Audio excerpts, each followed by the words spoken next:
আপনাকে আমি যখন কুমারগ্রামের বিধায়ক হিসেবে দেখেছিলাম, যখন আপনি বিরোধী পক্ষ ছিলেন, আপনার উপর অনেক ধরনের হামলা হয়েছে এবং আপনাকে আমি দেখেছি আপনি এক রোকা হয়ে লড়াই চালিয়ে গেছেন, মানে আপনাকে কেউ থামাতে পারেনি।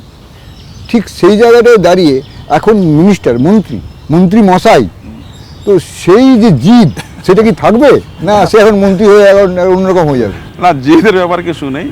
আর আর মানে যদি কাজ সঠিক না হয়, যদি ভুল পথে যায়, তখন তো জিদ দেখাতেই হবে।